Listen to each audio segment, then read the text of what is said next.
la coronavirus qui secoue tout le monde entier, y compris bien sûr notre pays, le Togo, plusieurs actions se font par l'État et plusieurs dans le cadre des différentes préfectures. Alors, dans la préfecture de Vaud, le député de l'UFC, Pomebe Anani, n'en est pas du reste. Alors, nous allons être avec lui aujourd'hui, voir concrètement ce qu'il fait pour sa population et aussi nous présenter un peu le bilan de 1 an qu'il vient de faire à l'Assemblée. Alors, nous sommes avec lui, honorable Anani Pomebe, bonjour. Et bonjour, monsieur Philippe, journaliste. S'il vous plaît, présentez-vous. Oui, on m'appelle Pomebe Anani Kokou, honorable député à l'Assemblée nationale, député USC. Voilà, aujourd'hui, le monde entier est secoué par une pandémie qui est liée à cette maladie qui est la Covid-19, bien sûr, qui fait trembler tout le monde. Et des actions ont été entreprises par l'État togolais, y compris les députés, et aussi par plusieurs cadres des préfectures. Alors, dans votre préfecture, dans ta population, en tant qu'honorable et député, quelle action as-tu mené concrètement pour aider cette population à lutter contre cette pandémie? Merci, journaliste. Et ça fait quelques mois que nous avons été secourus par l'avènement de cette maladie que des gens nomment la Troisième Guerre mondiale parce que ça fait plus de victimes par minute. Et le gouvernement a décrété des mesures à prendre. Et personnellement, moi aussi, j'ai pris des dispositions sur moi et je me suis investi pour pouvoir aider la population de ma préfecture, la population de Vaud. Donc, j'ai déployé des fonds pour faire des dispositifs de lavage des mains et pour s'acheter des masques communément appelés cache-nez.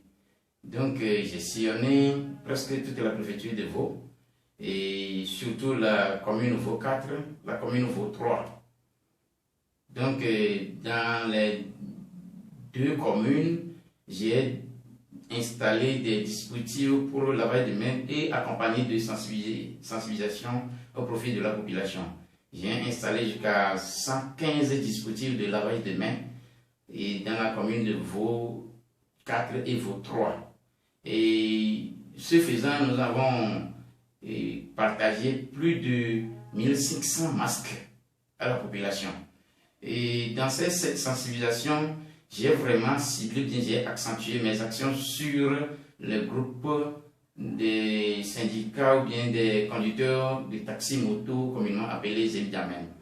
Pourquoi? Parce que d'après mes analyses, c'est une population cible qui est plus exposée que tout le monde.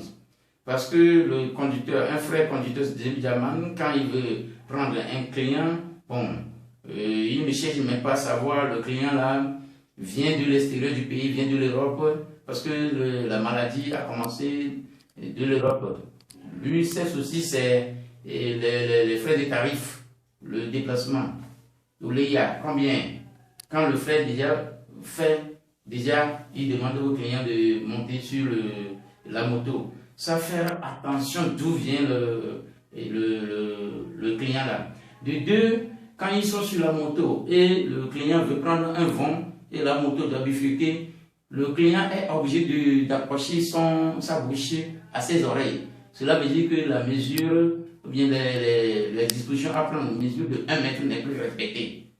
Si nos frères conducteurs disaient Indiamen. Donc je les ai vraiment ciblés, je me suis approché d'eux pour vraiment leur sensibiliser de plus. On fait les choses, les sensibilisations sur les médias autres, mais moi-même je me suis déplacé en personne avec un groupe restreint pour pouvoir leur expliquer de plus qu'eux, ils sont plus vulnérables, plus exposés que les autres de la population. Donc, j'ai fait un grand pas dans la lutte contre cette maladie, cette pandémie Covid-19. Donc, je dirais, en résumé, c'est ce que j'aurais déjà fait. Mais d'autres actions sont toujours en cours. J'ai encore commandé des masques que je peux encore aller distribuer jusqu'à ce qu'on trouve un vaccin ou bien un médicament à ce mal. Merci. Et ces actions-là, ce sont des actions au nom de l'honorable, ou bien c'est au nom du parti, c'est l'UFC qui l'a fait, ou bien c'est tu le fais en tant que honorable pomme épée de l'UFC. Moi-même, je me suis investi personnellement dans ces dépenses pour pouvoir sauver ma population.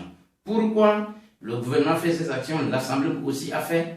L'Assemblée a partagé des gants, des gants, des cachinets et autres les associations. Mais pourquoi moi-même, je me suis investi personnellement dedans, j'ai pris mes fonds pour faire ça. D'abord, la population doit être en vie avant la fin de mes 5 ans. Pour qu'ils viennent encore me voter. Même si la pandémie arrive et a décimé presque toute la population de Vaud qui vont me voter pendant les 5 années à venir. Donc c'est ce qui m'a vraiment poussé de tout faire pour garder en vie mon électorat, pour qu'après 5 ans, je puisse m'approcher d'eux en demandant encore leur voix. Voilà.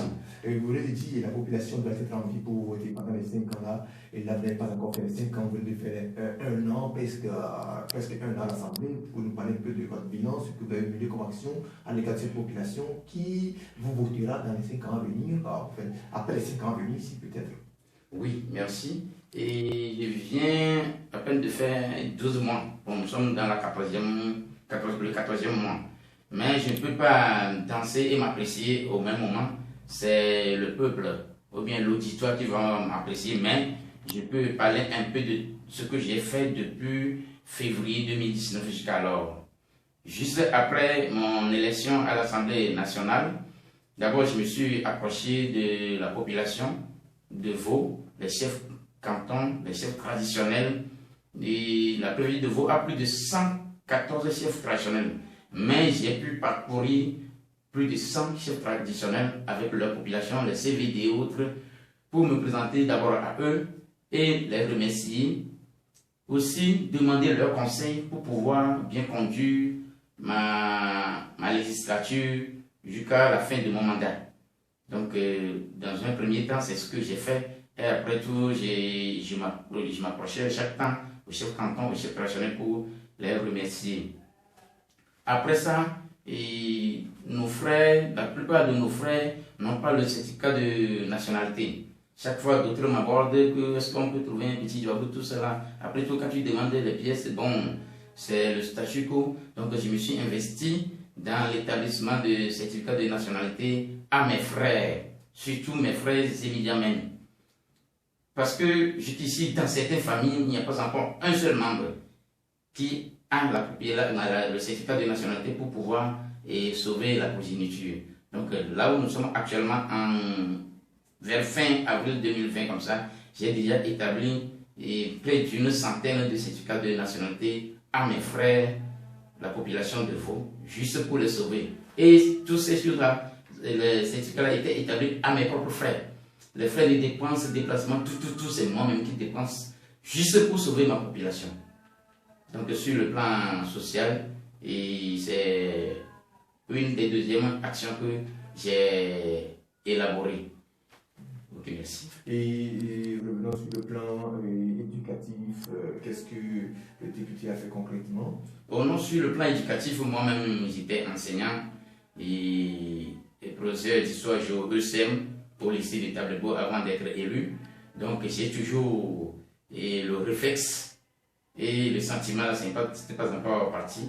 Donc d'abord, quand j'étais élu en janvier 2019, en principe je devais être remplacé, mais bon, et c'est des protocoles, c'est des concours. On doit passer encore un concours pour pouvoir trouver de nouveaux enseignants. Donc les élèves que j'ai tenus au lycée de Tablebo, mon ancien poste, les élèves étaient laissés pour compte et ils n'avaient pas trouvé très tôt un professeur remplaçant. Donc j'ai fait presque 2 semaines, 3 semaines comme ça, les élèves là n'avaient pas un nouveau enseignant. Donc je me suis dirigé vers ma hiérarchie, le proviseur et les inspecteurs. Non, s'il en est ainsi, je peux revenir intervenir. Alors que je suis déjà détaché de l'enseignement, je ne suis plus enseignant, je ne gagne plus le salaire de l'enseignant, mais je peux revenir aider mes petits frères. Parce que les frères là ont déjà payé l'écolage.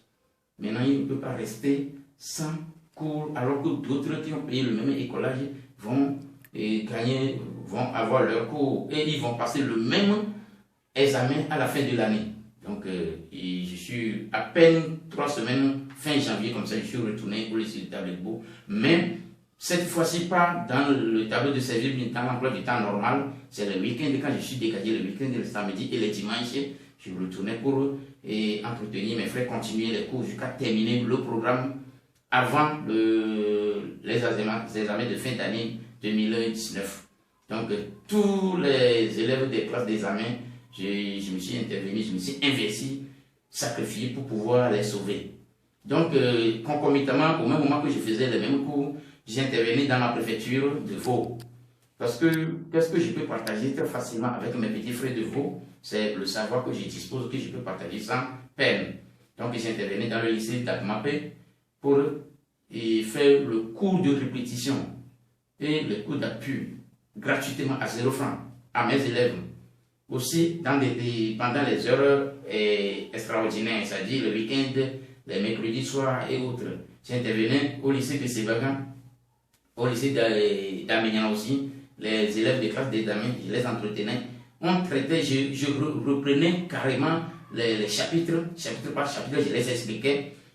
C'est comme des répétitions, j'expliquais les chapitres, puis je passe des sujets, surtout les sujets d'examen, concernant d'abord chaque chapitre, et on traitait ça, j'ai expliqué le cours. S'il y a des zones d'ombre, ils posaient des questions, je leur ai expliqué ça. Donc, pour un petit bilan sur le plan éducatif, tout ce que je faisais à mes petits frères là, comme cours de répétition, à la fin d'année, plus de 90% ont réussi à leur examen et ont eu la moyenne dans ma matière histoire géo ECM. Surtout ceux qui venaient à mes cours, eux, ils n'ont pas regretté. Ceux qui venaient à mes cours de répétition là, ils ont trouvé gain de cause à la fin d'année à l'examen. Sur le plan éducatif, c'est ça. Ce que je peux encore ajouter, juste à l'ébauche de ma législature, juste quand j'étais élu, il y a déjà un projet de construction de bâtiments scolaires dans mon canton à Kumapé, EPP groupe E. En tant que natif du milieu, j'ai débloqué une somme de 200 000 juste pour aider, contribuer à la part sociale, ce que le village devait contribuer, devait donner à la société qui est en train de construire les bâtiments. Donc, ça, les 200 000 là étaient une partie de mes premiers salaires de député, j'ai débloqué, juste pour soutenir mes frères. Car le bâtiment là était en paillasson et avec les pluies de octobre 2018, le bâtiment là était écroulé. Donc, heureusement, nous avons mené des démarches et quand le projet est sorti, on devait construire un bâtiment. Je dis non. Moi, député, moi aussi, je dois avoir ma main à la pâte. Donc, j'ai contribué à la construction du bâtiment EPP groupe E à Kumapé. Voilà, et également au niveau de la population, on voit aujourd'hui la lumière dans certaines zones d'Akumapé, cette électrification. Comment est-ce que le projet est arrivé? C'est comment est-ce que c'est fait? Oui, et merci Jonas. Et depuis la nuit du temps, quand moi j'ai commencé par enseigner, j'étais buté d'un problème, surtout dans mon village, qui est surtout la lumière. Les week-ends, quand je viens pour corriger les copies, il n'y a pas la lumière. Alors que nous sommes juste à quelques centaines de mètres de la carrière, de l'ancienne carrière d'extraction de phosphate. Mon frère, le chef traditionnel Tobé et comme la vie, avait lutté. Il a fait de son mieux, mais jusqu'ici, il n'y a aucun projet, aucune société qui nous a soutenu avec l'électrification. Je me suis dit, qu'est-ce que je peux faire pour la population là? Je ne peux pas me lever chaque jour leur distribuer de l'argent. Donc on a élaboré un projet que la société BIC a agréé et le montant était estimé à 19 millions de francs CFA. Et c'est un budget financé entièrement par moi-même. Il y a le CVD, la population qui me soutenait, mais bon, c'est des soutiens moraux, des soutiens physiques, matériels et autres. J'ai financé à hauteur de 19 millions de francs CFA et on a commencé les travaux d'électrification en novembre 2000.